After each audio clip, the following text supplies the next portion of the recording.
Hey, what we have here is a Matchbox Lamborghini Miura. These are a beautiful, beautiful car. Of course, I think all Lamborghinis are beautiful. This is one of the older ones. It's actually one of my less favorites, but they are becoming more and more popular, and as a result, these original Matchbox models are becoming more valuable. This is a number 33. This came out around 1970. Actually, not around 1970, right at 1970. I can date it exactly. Because this was originally gold, white interior, or ivory interior, and this has the super fast wheels. So they only made this for 1 year, and that was in 1970. So this guy is, what is that, 49 years old? Almost 50 years old. So this is going to be an awesome restoration. It's obviously been painted over white. It's going to have lots of work because we got lots of paint in all sorts of areas. I'm going to try and paint it back gold. It's very unlikely I'll be able to get the exact same color gold, but I'm going to get pretty close. Pretty close. I already have what I want to use in mind. Interestingly, it's held together with two rolled over rivets. They're not really rivets, I know that, but I call them rivets in the back. So putting this guy back together is going to be very interesting. I don't have a plan right now, and I really can't make a plan until I get it opened up. So let's do that right now. Let's open it up and see what's inside.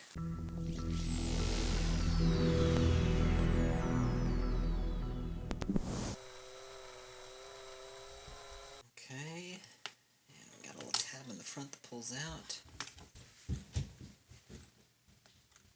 Oh, that's nice. I'll be able to get the wheels out and clean those pretty easily. I was really worried about that with this suspension, but this should be pretty easy to deal with. Never seen one like this before. Like anything that's going to be almost 50 years old, it's going to be dirty, but really good shape, really good shape. And I really like these old Matchboxes. They did a great job with the details. You don't see that so much today. See if I can focus. There we go. So I've got a little rolled over post there. I'm going to have to drill that out. And we've got the doors which open using this piece of metal as a spring. That also should be really easy to get out, clean up, and fix. This is looking awesome. I was really kind of apprehensive about this build because some of these can be really complex. This one, ingeniously simple. Be careful with this windshield. It'd be really easy to go through the top of this roof, and we would have a ruined car. I broke it. That's really brittle. Oh man. It's like a lot thinner than I'm used to, too. Okay, well, that was not ideal, but gives us one more thing to fix, I guess, huh? Oh well, it'll be okay. Okay, there goes the body. And I wrapped a little twisty tie around the doors because I was afraid if I put them in this goo, I'd never be able to fish them out again. So this will make it really easy. I use a hook to fish this stuff out, and this will be easy for me to grab onto, I hope. And I'm just using citrus strip in my stripper tank. It's an ugly jar, old pickle jar. Works awesome. Well, I might have really screwed the pooch with this windshield. I've been working on it for about 20 minutes now. I've sanded off the paint, but when I broke it off, I broke it. Look at that, there's a crack. Oh, and there's no way to recover that. Oh, I guess the best I can do is just polish it up and make the best of it.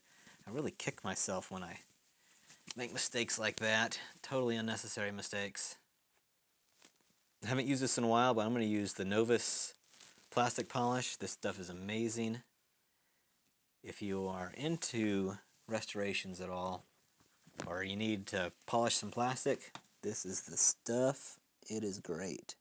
Unfortunately, making mistakes is part of the process. I will not make that mistake again. I didn't realize that the windshields were so brittle on these older ones, because I just really haven't worked on that many of them. The other day I made a mistake when I was playing a chess game, and I didn't lose the game, but it came to a draw because of just one silly little mistake I made. It's easy to kick yourself over and over with that stuff, but Try to remind myself that everyone makes mistakes and it's part of the learning process. Now this base isn't ridiculously terrible, but it's got a lot of corrosion and that's really, really hard to get off. So as is my custom, I'm going to dip it into lime out. Now, I'm a little concerned about this plastic. I haven't tried this plastic in the lime out before. Lime out is a pretty serious acid, and it does eat away at things. So I'm going to lift this out after just a minute to see if it's doing any damage to the plastic, and if it's not, then I'll continue. Alexa, set a timer for 1 minute. 1 minute. Starting. So this is after I hit it with a little bit of steel wool. I mean, maybe 2 minutes of steel wool. Probably not even that. Shined up really nice. Now I could get this to a mirror finish, but I'm not sure. I don't believe back then they were originally a mirror finish. I wasn't alive when they came out. I have no memory of them. If you were, or if you know, if the bases on these old Matchboxes were a mirror finish, let me know, because I'd like to know. But I think that they were more of a satin finish like this is here. Now these wheels, I'm sure that there are reproductions somewhere that you can purchase, but I don't know where to get them. So I'm just going to fix them up the best I can. That is not dirt that you see. These have been well cleaned. I've used my ultrasonic cleaner. Blah, blah, blah. I used my ultrasonic cleaner and a brush. And this is just kind of how they look when they've been worn. So I've got this paint pen, and I'm going to go over the whole thing with that, and then I will re-chrome it. So it takes a little bit of work, but these things look pretty snazzy when you're done. Maybe not 100%, but really, really close. Vroom, has wings. Okay, so this is what it is all naked, and I think I'm going to paint it with the doors on. Usually I take them off and paint them, but I always end up scratching something when I reinstall them. So I'm just going to try them this way. If it doesn't work out, then yeah, I'll just strip it and start over. So I'm going to put a base coat or a primer coat of white over all of it, and then I'm going to use this Tester's Gold. I've never used this before, so this may be a mistake, but we'll give it a chance. Again, worst case scenario, I just have to repaint it. I'm going to try and use very, very light layers though, because look at all these really fine details that we've got in here. Got quite a bit of fine detail. But I have a feeling it's going to look beautiful when we're done. So when you see it next, it's going to be in the paint booth, and I'm going to have the primer on it. You'll notice this is gray instead of white, like I said it was going to be.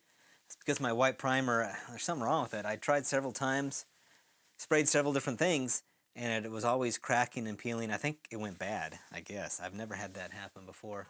So all I had was a gray, so hopefully the gray will work. I'll be using this Tester's Gold, which is essentially, appears to be just like a gold flake that's suspended in a clear coat. It is very thin. Most Tester's paint is thick. This is very thin. So I'm not even going to thin it at all. I'm going to spray it straight. So it's kind of an experiment. I have no idea what this is going to look like. So let's get started.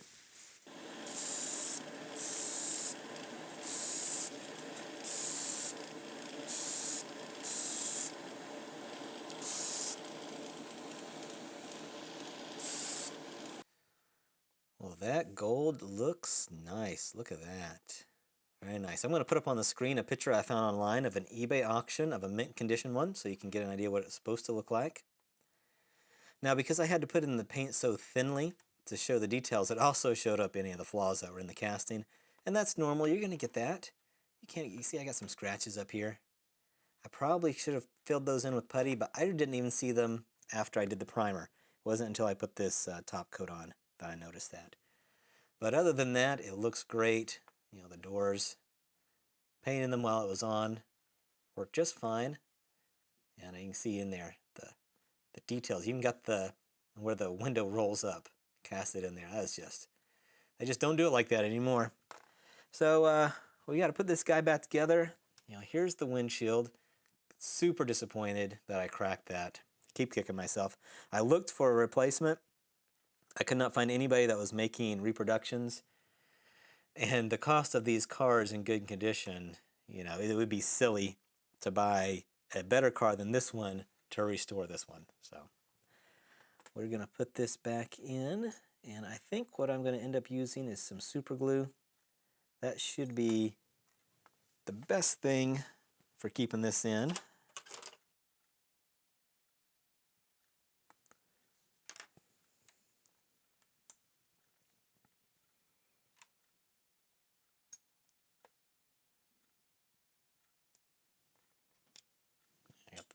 Ooh, that could have been a disaster. Back here. Okay, I'm going to let that dry before I do anything else. Okay, this interior I just washed out. It was in good shape to begin with. And let's see how this goes. Let's test it.